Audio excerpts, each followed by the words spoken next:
जैसा कि हमारे प्रदेश अध्यक्ष प्रयागराज की कैबिनेट बैठक होने के बाद कौशल कुमार सिंह जी प्रदेश के जो पदाधिकारी हैं उन्होंने एक चैनल पर आकर सारे डाउट क्लियर कर दिए हैं।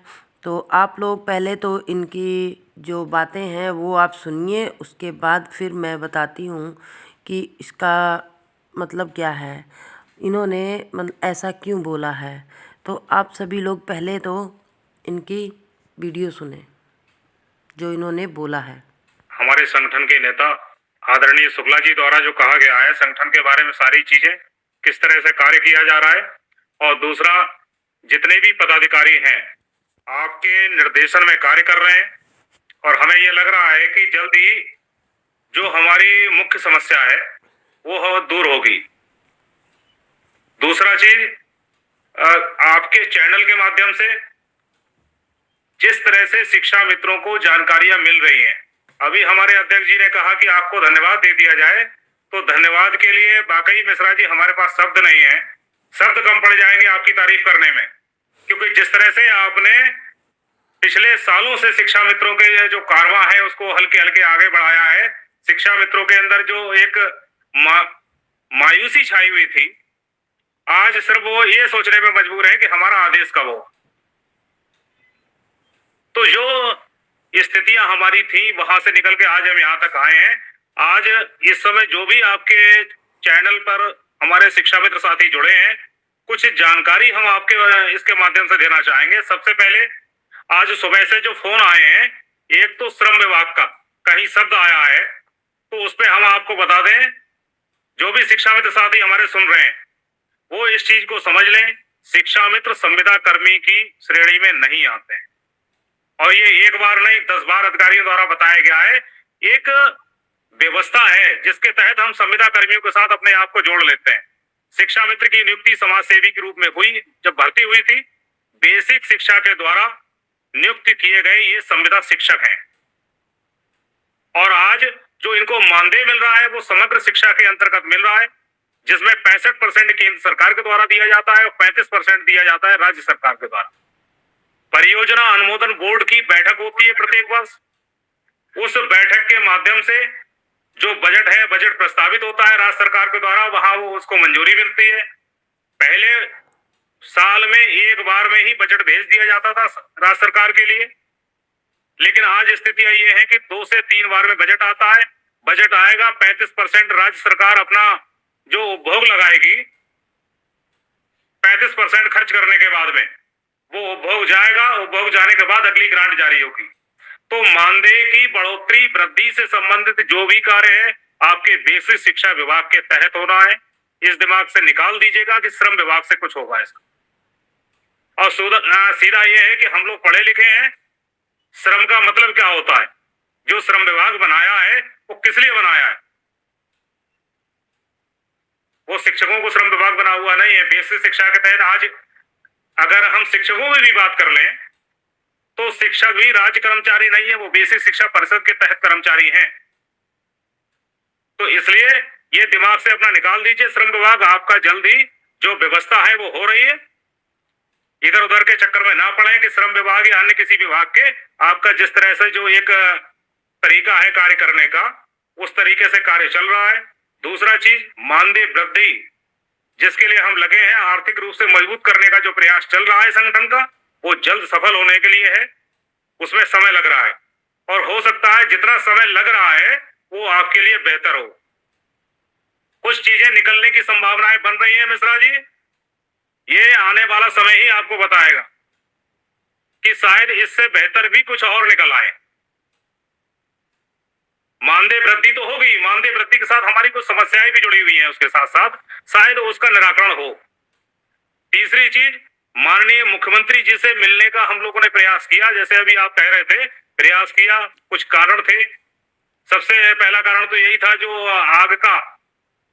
आगजनी का जो कांड हुआ है प्रयागराज में, कुछ टेंट वगैरह जिसमें जल गए थे। हालांकि इसके लिए माननीय मुख्यमंत्री जी के द्वारा जो इंतजाम किए गए थे वो इतने कहना अत्युक्ति नहीं होगी कि 20 मिनट के अंदर यदि उस पर काबू पा लिया गया, ये बहुत बड़ा मैनेजमेंट है उत्तर प्रदेश सरकार का। लेकिन वहां चूंकि मुखिया थे और प्रदेश के, वहां गए, लेट नाइट वापसी उनकी हुई और अगले दिन गोरखपुर में उनकी कोई आवश्यक मीटिंग थी, वहां उनको दोपहर को निकलना था, जिस कारण हमारी ये व्यवस्था जो थी वो अभी नहीं बन पाई है। क्योंकि माननीय मुख्यमंत्री से कार्यक्रम हमें लग रहा है बहुत जल्द मिलेगा। कब मिलेगा ये नहीं कह सकते हैं, क्योंकि आज के समय में 403 हमारे माननीय विधायक हैं, 100 विधानसभा सदस्य हैं, 100 माननीय विधान परिषद सदस्य हैं, माननीय लोकसभा सदस्य भी हैं, बहुत सारे जनप्रतिनिधि हैं। तो इसके लिए ये कह देना कि नहीं हमको इस तारीख को मिल जाएगा, लेकिन हमको लग रहा है बहुत जल्द हमें माननीय मुख्यमंत्री जी की कृपा प्राप्त होगी, उनके सामने अपनी व्यथा रखने का समय मिलेगा। तो जैसे ही मिलेगा, कोशिश यही रहेगी कि आपकी समस्या का निस्तारण निकले, उनसे अनुरोध किया जाए कि जल्द से जल्द हमारी जो आर्थिक समस्या है इसको दूर कर दिया जाए। इसलिए संगठन पे भरोसा बनाए रखिए। संगठन के जितने भी पदाधिकारी हैं सब लगे हैं। हाँ, कहीं अगर कोई दिक्कतें रही हैं, अध्यक्ष जी का निर्देश भी है और फिर वही चीज उसको सुधार करने का प्रयास किया जाएगा। जो साथी हमारे सुन रहे हैं वो इस चीज को सुधार करें कि भविष्य में जो आज परिस्थितियां बनी है वो आगे ना बने। हालांकि ये तो तय है कि जब कार्य करने के बाद यदि सफलता मिलती है तो हमको मालाएं मिलती हैं, और अगर किसी कारणवश कहीं कहीं दिक्कत आती है और वो कार्य नहीं हो पाता है तो आपके मन में जो होता है उसका सुनने का भी प्रयास हम करते हैं कि उसको शालीनता से सुना जाए। इसलिए थोड़ा सा समय दीजिए, जल्द ही आपके लिए वो आपका मुख्य मांग है वो हो सकता है पूरी हो जाए। तो अभी आपने सुना कौशल कुमार सिंह जी को, जो संगठन के पदाधिकारी हैं।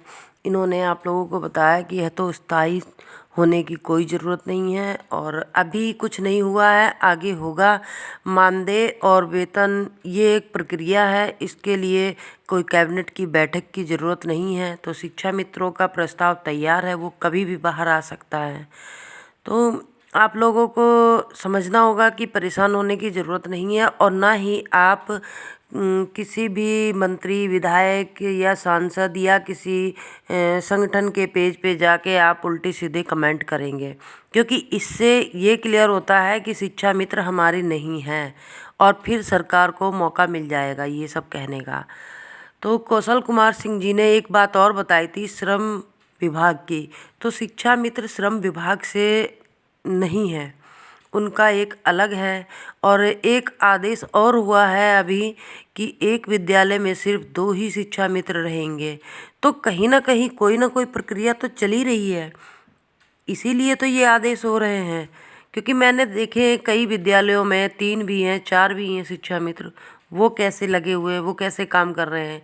और अब खुल के आदेश हो रहा है कि एक विद्यालय में सिर्फ 2 ही रहेंगे। तो इसका मतलब है कि कहीं ना कहीं हमारा स्थायीकरण की तरफ रुख चल रहा है सरकार का। लेट हो रहा है, कोई दिक्कत नहीं। वही बात है कि कुम्हार बर्तन जितना पकाता है उतने ही पकते हैं। अगर ये लेट हो रहा है तो इसमें परेशान होने की कोई ज़रूरत नहीं है। हमारा सत्र अप्रैल से लागू होगा और जो भी सारी सुविधाएं होंगी वो अप्रैल से ही मिलेंगी। तो अभी फरवरी भी है, मार्च भी है, 2 महीने का टाइम है। इन 2 महीने में कुछ भी हो सकता है। तो आप लोग कोई भी गलत कमेंट ना करें सरकार के विरोध में, बस यही मेरी गुजारिश है, क्योंकि 1,43,000 शिक्षा मित्र का मामला है। धन्यवाद।